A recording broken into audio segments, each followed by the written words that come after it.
대장동 의혹 한가운데 서 있는 이재명 대표의 오른팔 정진상 정무조정실장이 기소됐습니다.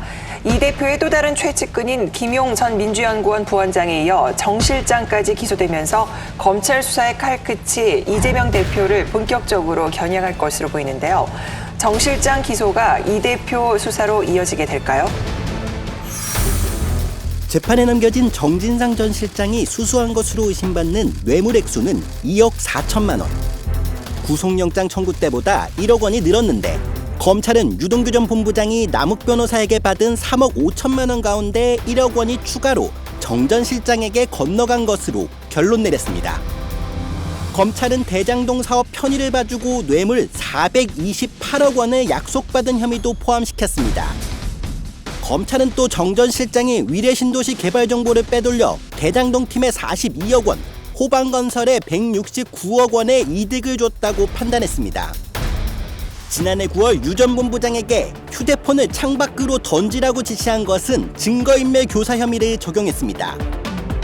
검찰은 33장 분량 공소장에 정 전 실장이 이재명 대표의 정치적 동지로 당시 인허가권을 가진 시장, 도지사에게 영향을 끼쳤다고 설명했습니다. 하지만 이 대표와 공모 여부는 공소장에 적시하지 않았습니다. 이 대표 측은 단 1원의 사적 이익도 취하지 않았다며 당원과 함께 끝까지 싸우겠다고 반박했습니다. 정치검찰이 이미 정해놓은 수순에 따라서 낸 결론이라 이미 예견된 일이었습니다. 법정에서 진실이 가려지고 무고함이 밝혀질 것으로 믿습니다. 네, 정진상 실장이 이제 구속이 되면서부터 당연히 기소가 예정돼 있었고, 어쨌든 그 당시에 이 뭐 최종적인 결정권자는 이재명 대표이기 때문에 혐의가 인정되든 안 되든 거기에 대한 조사가 있을 수밖에 없을 겁니다. 다만 이재명 대표 측의 입장을 지금 보면 정진상이나 김용 이런 사람들이 잘못을 했을지는 모르지만 나하고는 관계없다 이런 것이 아니라 그 사람들도 억울하다. 지금 정치검찰에 당하는 거다 이런 거거든요. 때문에 소환 통보가 오거나 하더라도 거기에 쉽게 응할 것으로는 안 보인다. 그러니까 검찰에서는 당연히 이거는 이재명 대표를 조사해야 된다고 주장을 할 거고, 이재명 대표 측에서는 당연히 거기 응하지 않을 것이고, 그러니까 계속 지루한 공방이 계속되지 않을까 싶습니다. 국회 체포동의안이 요청되면 어떻게 될 것 같습니까? 민주당이 부결시키지 않겠습니까? 소환 요구가 오면 그럼 거기도 좀 당당하게 임해야 된다고 보세요. 당연히 응하지 말아야죠. 그런데 응하지 않으면 바로 국회로 체포동의안 던질 수 있거든요. 당연히 부결시켜야죠. 어떻게 제1여당의 대표를 체포합니까? 그럼 방탄국회 얘기 또 나올 수 있고. 당연히 방탄을 해야지. 그러려고 있는 거죠, 이게. 이런 부당한 공권력의 탄압에 대응을 하고 만드는 게 바로 불체포 특권 아닙니까? 민주당은 지금 이번에 보면 무슨 정치 공동체를 선언하자 어쩌고 뭐 그런 얘기도 나왔는데, 실제로 거기에 동참하신 분들은 뭐 2명밖에 안 된다는 보도가 나왔거든요. 그러니까 모든 의원들이 약간 관망을 하고 있는 겁니다. 그렇지만 뭐 정치 공동체가 돼서 이재명 대표를 지키겠다고는 안 해도, 또 반대로 이재명 물러나라, 뭐 저 사법 리스크 때문에 당이 이래서야 되겠냐 하는 목소리 자체도 별로 찾아보기 어렵습니다. 저도 그 문제에 대해서 취임 100일이 됐어요. 취임 100일이 됐는데 왜 대표가 취임 100일 기자회견을 하지 않을까. 그리고 기자들이 계속 쫓아다니면서 물어볼 때도 이런 방구도 하지 않으신단 말이에요. 그게 왜 그럴까. 저도 곰곰이 생각을 해봤는데, 아무리 머리가 똑똑하다 하더라도 모든 것을 다 그렇게 덮을 수는 없을 거라고 생각을 해요. 그래서 만약에 기자회견을 열면 그 수많은 사람들이 물어볼 거예요. 대장동에 관련해서도 물어보고 여러 가지 의혹들에서 물어보는데, 검찰이 어느 정도 수사가 진행돼 있고 어디까지 자료를 갖고 있고 증거를 확보했는지 모르잖아요. 그러니까 말할 수가 없는 거예요. 괜히 이것을 거짓말로 얘기를 하거나 사실과 다른 얘기로 덮었다가 그것이 더 큰 문제가 돼서 자기한테 돌아올까 봐, 그래서 입을 함구하고 100일이 됐음에도 불구하고 전혀 기자회견이나 기자들을 만나거나 이런 것들을 하지 않고 있는 게 아닌가, 저는 그렇게 봅니다. 이게 이재명 대표는 두 가지의 입장이 있죠. 하나는 제1야당 대표라는 정치인의 입장이 있고, 또 하나는 이제 수사를 받을 것이 예상되는 피의자적인 이 지위가 있는 것인데, 형사 피의자는 무조건 말을 안 해야 돼요. 그건 뭐 만고의 진리입니다. 근데 정치인은 반대로 무조건 말을 해야죠. 사실은 당대표 취임 100일 기자회견이라는 거는 기자들이 요청한다기보다는 정치인 쪽에서 하고 싶은 말을 하는 거거든요. 그 기능을 지금 수행을 못 하는 겁니다. 그러면 당 입장에서 봤을 때는 당의 입장을 누구보다 명확하게 그 얘기해야 될 스피커인 당대표가 본인의 형사 처벌에 관계된 문제 때문에 말을 못하고 있는 거니까 이미 사법 리스크가 현실화되고 있는 거라고 봐야죠. 남욱 변호사가 대장동 재판에서 이낙연 전 총리를 거론해 논란이 일고 있습니다. 이 전 총리 측이 대장동 사건의 쟁점화를 시작했을 가능성이 있다는 증언이 남욱 변호사로부터 나오자 이재명 대표의 지지자들은 이 전 총리의 비난에 나섰는데요. 해당 논란은 어떻게 봐야 할까요?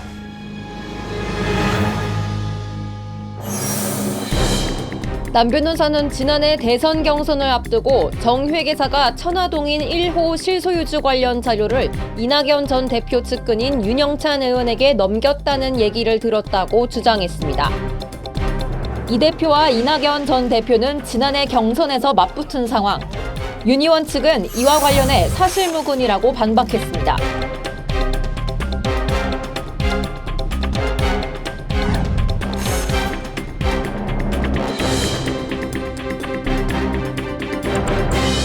저는 이게 굉장히 의미심장한 거라고 생각을 해요. 그래서 일부에서는 뭐 윤영찬 의원의 분당이잖아요, 지역구가. 거기다가 자객공천을 해야 된다. 마치 금 의원님 지난번에 자객공천으로 뭐 여러 가지 문제가 생기셨듯이 그런 것처럼 하자. 뭐 이런 얘기도 하고 있다는 거예요. 그래서 이 수사가 진행되는 과정에서 만에 하나 정말 남욱 변호사가 주장한 대로 이 대장동 자료의 일부가 민주당 쪽으로 먼저 이낙연 후보 쪽으로 먼저 넘어갔었다라는 사실이 밝혀진다면 민주당은 온전하게 한 당으로 버티기는 쉽지 않을 겁니다. 아, 그러면 분당 가능성이 있다고 보세요? 그럼요. 몇 프로 정도?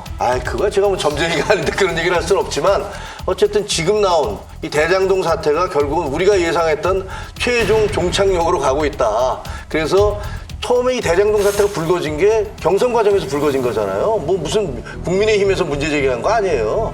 대선 과정에서 경선이 양당이 다 끝난 다음에 윤석열 캠프에서 이제 대장동 이슈에 대해서 다시 들여다볼 때 그 참고서가 다 민주당 경선 때 나왔던 얘기들이에요. 특히 서른 의원님 이런 분들의 말 속에 굉장히 많은 정보들이 있었어요.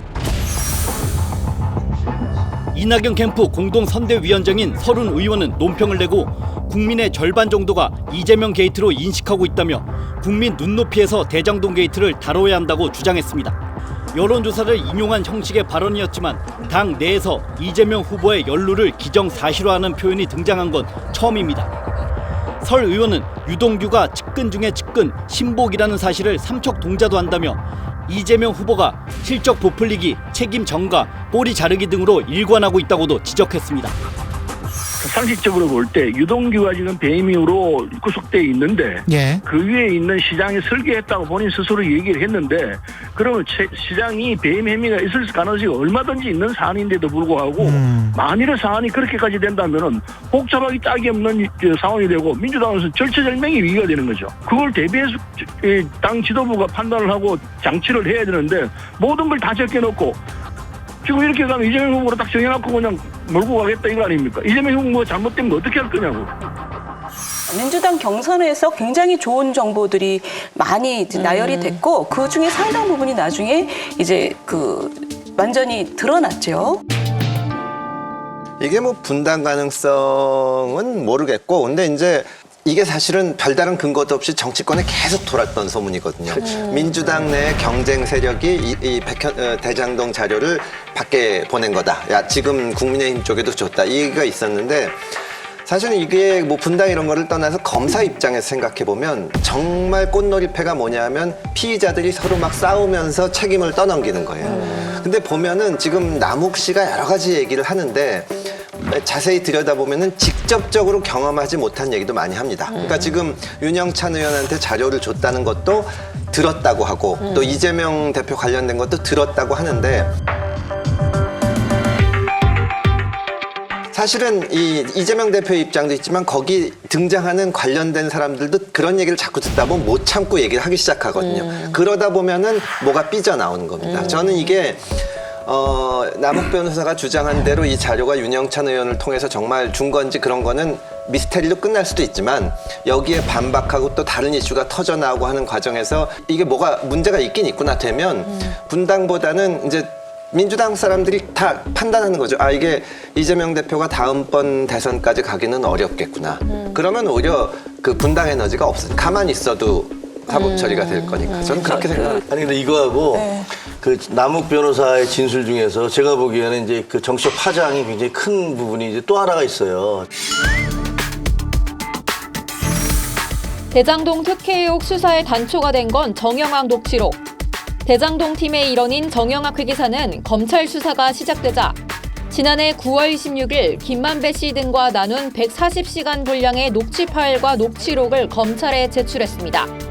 남욱 변호사는 재판에 나와 정 회계사가 검찰에 녹취록을 제출한 사실을 정진상 실장이 당일 저녁에 알았다고 증언했습니다. 정 실장이 정 회계사의 녹취록 제출 사실을 김 씨에게 바로 알려줬고 남 변호사 자신이 미국에 있을 때 김 씨로부터 이를 전해 들었다는 겁니다. 검찰 수사 진행 상황이 이재명 민주당 대표 측에게 실시간으로 흘러들어간 셈입니다.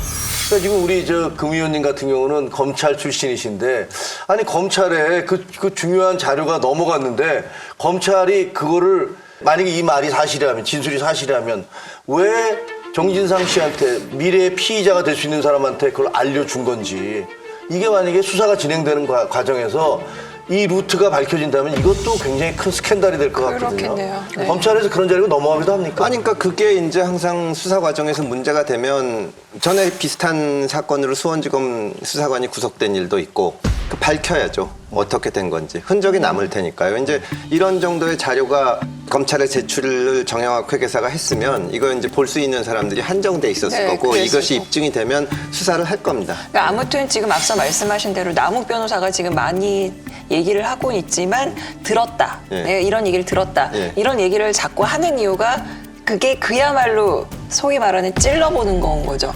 남욱 변호사 입장에서는 이게 사실로 밝혀지더라도 자기는 다 들은 얘기지 관여한 건 아니니까 자기 죄가 더 무거워지지는 않으면서 이 사건의 진짜 나쁜 사람들은 이 사람들이다. 이게 입증이 되는 거고 또 이제 어쨌든 검찰이나 법원에 자기는 그렇게 큰 잘못을 저지를 생각이 없다는 걸 좀 입증하는 그런 입장이 있는 거고 나머지 사람들은 이게 밝혀지면 이재명 대표도 마찬가지지만 만약 사실이라면 자기들도 관여를 해서 이제 문제가 되는 거니까 그런 건 사실과 다르다. 이렇게 서로 싸운 건데 변호사 입장에서는 뭘 감추기 위해서는 말을 안 해야 되거든요.